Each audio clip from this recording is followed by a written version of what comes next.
നമ്മൾ നെക്സ്റ്റ് പഠിക്കാൻ പോകുന്നത് യൂണിറ്റ് 3 ആണ്. Reactivity series and electrochemistry. ഈ യൂണിറ്റിൽ നമ്മൾ മെയിനായിട്ട് മെറ്റൽസിനെ പറ്റിയിട്ടാണ് സ്റ്റഡി ചെയ്യുന്നത്. മെറ്റൽസിൻ്റെ reactions, for example reaction of metals with water, with air, with acids. Okay, then we are studying the order of reactivity of various metals. Already നമ്മളൊരു series form prepare ചെയ്തിട്ടുണ്ട്, ഒരു tabular form we can say, that is called reactivity series. ആ reactivity സീരീസിൻ്റെ മുകളിലുള്ള metals more reactive, താഴെയുള്ള metals less reactive or noble metals. അപ്പോൾ ഇതിനെ വിളിക്കുന്ന പേരാണ് റിയാക്ടിവിറ്റി സീരീസ്. ഇപ്പോൾ റിയാക്ടിവിറ്റി സീരീസിൻ്റെ ഏറ്റവും മുകളിൽ വരുന്ന പൊട്ടാസ്യമാണ് ഒരു എക്സാമ്പിൾ പറയാം, ഏറ്റവും താഴെ വരുന്ന ഗോൾഡാണ്. ഇതിൻ്റെ ഒരു കമ്പാരിസന് വേണ്ടി നമ്മൾ എടുത്തിരിക്കുന്ന എലമെൻറ്റ് ഹൈഡ്രജനാണ്. ഓക്കെ, അപ്പോൾ ടോപ്പിൽ വരുന്ന എലമെൻറ്റ്സ് എല്ലാം മോർ റിയാക്റ്റീവ്, താഴെ വരുന്ന ഈ സീരീസിൽ താഴെ വരുന്ന എലമെൻറ്റ്സ് എല്ലാം മെറ്റൽസ് എല്ലാം less reactive or noble metals. മെറ്റൽസിൻ്റെ റിയാക്ടിവിറ്റി എന്ന് പറഞ്ഞാൽ ഇലക്ട്രോൺ ലൂസിങ് ടെൻഡൻസിയാണ്, അല്ലെങ്കിൽ ഓക്സിഡേഷനാണ് മെറ്റൽസിൻ്റെ റിയാക്ടിവിറ്റി. ഇതിനുശേഷം നമ്മൾ ചെയ്യുന്ന കാര്യം, ഈ റിയാക്ടിവിറ്റി സീരീസിൻ്റെ ബേസിൽ നമ്മൾ ഡിസ്പ്ലേസ്മെൻറ്റ് റിയാക്ഷൻ സ്റ്റഡി ചെയ്യുന്നുണ്ട്. Then in this chapter we are studying galvanic cell and electrolytic cell and their application. Galvanic cell എന്ന് പറഞ്ഞാൽ കെമിക്കൽ എനർജി ഇലക്ട്രിക്കൽ എനർജിയാക്കി മാറ്റുന്ന സിസ്റ്റം. ഇലക്ട്രോലൈറ്റിക് സെൽ എന്ന് പറഞ്ഞാൽ ഇലക്ട്രിക്കൽ എനർജി കെമിക്കൽ എനർജി ആക്കിയിട്ട് മാറ്റുന്ന system. നേരെ തിരിച്ചാണ് രണ്ടും. നമുക്ക് ക്വസ്റ്റ്യനിലേക്ക് വരാം. Question number a fresh piece of magnesium ribbon loses its lustre after a few days. This is due to the formation of the compound magnesium oxide ആണ് answer വരിക, ഓക്സിഡേഷൻ നടന്നിട്ട്. Question number 2, an iron nail is dipped in copper sulfate solution. A, what is the change that can be noticed on the iron nail after a while? B, write down the chemical equation of the oxidation reaction occurs here. അപ്പോൾ ഇവിടെ question പറഞ്ഞിട്ടുള്ള case ഇതാണ്. ഒരു ഇരുമ്പിൻ്റെ ആണി copper sulphate സൊല്യൂഷനിൽ മുക്കി വെച്ചിരിക്കുകയാണ്. അങ്ങനെയാണെങ്കിൽ what happens to this iron nail? That means ഇവിടെ iron is more reactive than copper. നമുക്ക് electrochemical series reactivity series നോക്കിയാൽ നമുക്ക് മനസ്സിലാവും iron is more reactive than copper. So net change, copper gets deposited on the iron nail. A more reactive metal will displace less reactive metal from its solution. Okay. B, write down the chemical equation of the oxidation reaction occurs here. ഇവിടെ more reactive metal ആണ് oxidise ചെയ്യുക. more reactive metal iron ആയതുകൊണ്ട് iron gets oxidized to Fe2+ +2 electron. Question number 3, consider the metals and solution given.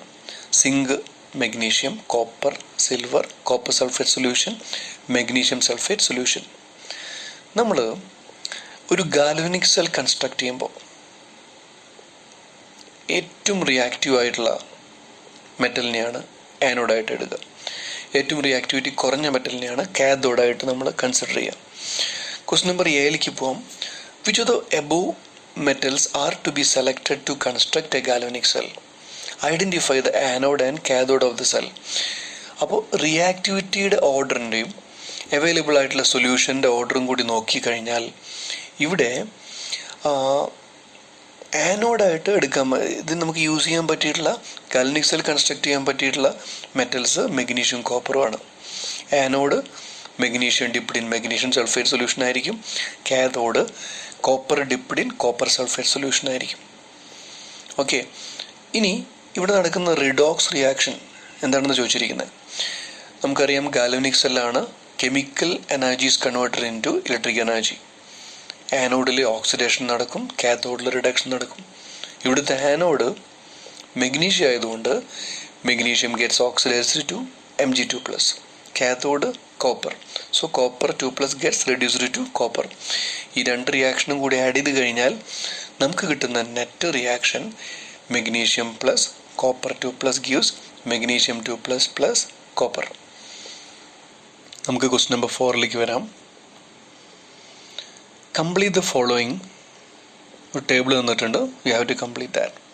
The chemical reactions taking place during the electrolysis of molten NaCl. അപ്പോൾ ഈ ടേബിളിൽ molten ഉരുകിയിട്ടുള്ള sodium ക്ലോറൈഡിനകത്ത് കൂടെ current pass ചെയ്യാണ്, നമ്മൾ electrolyse ചെയ്യാണ്. അങ്ങനെ ചെയ്യുമ്പോൾ ആനോഡിലും കാത്തോഡിലും നടക്കുന്ന കെമിക്കൽ ചേഞ്ചസ് എന്തൊക്കെയാണ്, പ്രൊഡക്ട്സ് ഓഫ് ഇലക്ട്രോളിസിസ് എന്തൊക്കെയാണ്, ഇതാണ് ക്വസ്റ്റ്യൻ. അപ്പോൾ ഈ ക്വസ്റ്റ്യൻ ഇലക്ട്രോലൈറ്റിക് സെല്ലിനെ ബേസ് ചെയ്തിട്ടാണ്. എന്ന് പറഞ്ഞാൽ ഒരു ഇലക്ട്രോലൈറ്റിനകത്തൂടെ നമ്മൾ കറണ്ട് പാസ് ചെയ്യാണ്. അപ്പോൾ ഇലക്ട്രോലൈറ്റ് സ്പ്ലിറ്റായിട്ട് ഡിഫറെൻറ്റ് പ്രൊഡക്റ്റായിട്ട് കെമിക്കൽ ചേഞ്ച് വരുന്ന പ്രോസസ്സാണ് ഇലക്ട്രോളിസിസ്. അപ്പോൾ ഈ കേസിൽ ഇലക്ട്രോലൈറ്റ് മോൾട്ടൺ NaCl ആണ്. നമ്മളതിൽ 2 ഇലക്ട്രോഡ് വെച്ച് ഡിഫറെൻറ്റ് പൊട്ടൻഷ്യൽ ഡിഫറൻസ് അപ്ലൈ ചെയ്യും.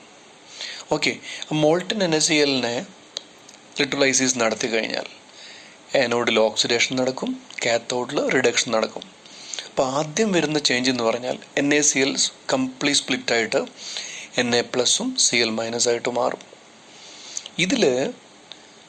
ഇവിടെ ഇലക്ട്രോലൈറ്റിക് സെല്ലിൽ ആനോഡിൻ്റെ സൈൻ നമ്മൾ അപ്ലൈ ചെയ്യുന്ന പൊട്ടൻഷ്യൽ പോസിറ്റീവാണ്.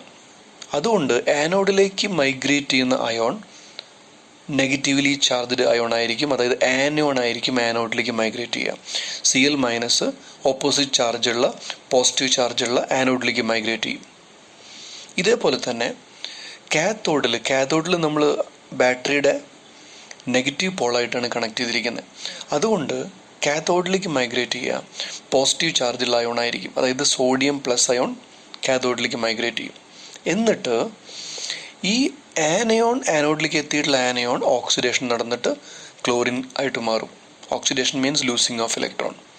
കാഥോഡിലേക്ക് എത്തിയിട്ടുള്ള Na+ ഇലക്ട്രോണിനെ റിസീവ് ചെയ്തിട്ട് കാഥോഡിൽ നിന്ന് ഇലക്ട്രോണിനെ റിസീവ് ചെയ്തിട്ട് Na ആയിട്ട് മാറും. സോ ആനോഡിൽ ഓക്സിഡേഷനും കാഥോഡിൽ റിഡക്ഷനും. ഇവിടെ ആനോഡിൽ നമുക്ക് കിട്ടുന്ന പ്രൊഡക്റ്റ് ക്ലോറിൻ ഗ്യാസും കാഥോഡിൽ ഡെപ്പോസിറ്റ് ചെയ്യുന്ന പ്രൊഡക്റ്റ് മെറ്റാലിക് സോഡിയം. അപ്പോൾ ഓരോ ഇലക്ട്രോലൈറ്റിനെയും ഇലക്ട്രോലൈസിസ് ചെയ്യുമ്പോൾ കിട്ടുന്ന പ്രൊഡക്ട്സുകൾ ഡിഫറെൻ്റ് ആയിരിക്കും. ഇപ്പോൾ നമ്മൾ NaCl ഒക്കെ സൊല്യൂഷൻ ഇലക്ട്രോലൈസ് ചെയ്ത് കഴിഞ്ഞാൽ ഇതേ റിയാക്ഷൻസ് എല്ലാം നടക്കുക, ഡിഫറെൻറ്റ് റിയാക്ഷൻ ആയിരിക്കും. ഓക്കെ, ക്വസ്റ്റ്യൻ നമ്പർ 5 വരാം. Explain the process of electroplating of copper on iron bangle. ഒരു അയൺ ബാങ്കിളിൻ്റെ മുകളിൽ കോപ്പർ നമുക്ക് കോട്ട് ചെയ്യണം, കോപ്പർ പ്ലേറ്റ് ചെയ്യണം. എന്താ ചെയ്യാൻ പറ്റുക? അപ്പോൾ നമുക്കറിയാം ഏത് ഒബ്ജക്റ്റിനെയാണോ കോട്ട് ചെയ്യേണ്ടത്, ഏത് ഒബ്ജക്റ്റിൻ്റെ മുകളിലാണോ കോട്ട് ചെയ്യേണ്ടത്, അയൺ ബാങ്കിളല്ലേ, അതിനെ കാഥോഡായിട്ട് സെറ്റ് ചെയ്യുക. ഏത് ഒബ്ജക്റ്റാണോ കോട്ട് ചെയ്യേണ്ടത് അതിൻ്റെ ചെറിയൊരു സ്ട്രിപ്പിനെ അല്ലെങ്കിൽ ഒരു റോഡിനെ ആനോഡാക്കിയിട്ട് അറേഞ്ച് ചെയ്യുക. നമ്മൾ ആ ഡയഗ്രാം നോക്കി കഴിഞ്ഞാൽ നമുക്കൊരു കാര്യം മനസ്സിലാവും. നമ്മൾ പോസിറ്റീവ് പൊട്ടൻഷ്യൽ അപ്ലൈ ചെയ്യുന്ന ഇലക്ട്രോഡ് ആനോഡ് ഇവിടെ കോപ്പർ പ്ലേറ്റിംഗ് ആയതുകൊണ്ട് കോപ്പർ റോഡാണ്. ഓക്കെ, ഏത് ഒബ്ജക്റ്റാണോ നമ്മൾ കോട്ട് ചെയ്യുന്നത് അതിനെ നെഗറ്റീവ് ടെർമിനലായിട്ട് കണക്ട് ചെയ്യണം. അതിനെ കാഥോഡ് എന്ന് പറയും, നെഗറ്റീവ് ടെർമിനലിനെ കാഥോഡായിട്ട് കണക്ട് ചെയ്യണം. അപ്പോൾ ഇവിടെ the metal connected to the negative terminal is iron bangle and the metal connected to the positive terminal is copper rod. ഇവിടെ നമുക്കൊരു ഇലക്ട്രോലൈറ്റ് വേണം, കോപ്പർ സൾഫേറ്റ് സൊല്യൂഷന് ഇലക്ട്രോലൈറ്റായിട്ട് യൂസ് ചെയ്യാം. ഇനി കറണ്ട് പാസ് ചെയ്യുമ്പോൾ anode undergo oxidation, cathode undergo reduction. ആനോഡിൽ വരുന്ന കോപ്പർ 2+ ആയിട്ട് മാറും. ഇതേ കോപ്പർ 2+ അയോൺ അയൺ ബാങ്കിളിൻ്റെ ഇപ്പോൾ ചാർജ് മൈനസ് ചാർജ് ആയതുകൊണ്ട് the same copper 2+ ion migrates to the iron bangle. അവിടെ എത്തിക്കഴിഞ്ഞാലോ അവിടെ ഇലക്ട്രോൺസ് ഉണ്ടല്ലോ, undergo reduction to form copper. അപ്പം നെറ്റ് ചേഞ്ച് എന്ന് പറഞ്ഞാൽ ആനോഡിൽ നിന്ന് കോപ്പർ പതുക്കെ കാഥോഡിലേക്ക് മൈഗ്രേറ്റ് ചെയ്യും ഡ്യൂ ടു ദിസ് ഓക്സിഡോക്സ് റിയാക്ഷൻ. അപ്പോൾ ഫൈനലി കോപ്പർ റോഡിൻ്റെ തിക്നെസ് കുറഞ്ഞു വരും. അയൺ ബാങ്കിളിൻ്റെ മുകളിൽ കംപ്ലീറ്റ് ആയിട്ട് കോപ്പർ കോട്ട് ചെയ്തിട്ടുണ്ടാവും. ഇത് ഇലക്ട്രോലൈറ്റിക് സെല്ലിൻ്റെ ഒരു ആപ്ലിക്കേഷനാണ്. So this is the principle of the process of electroplating of copper on iron bangle.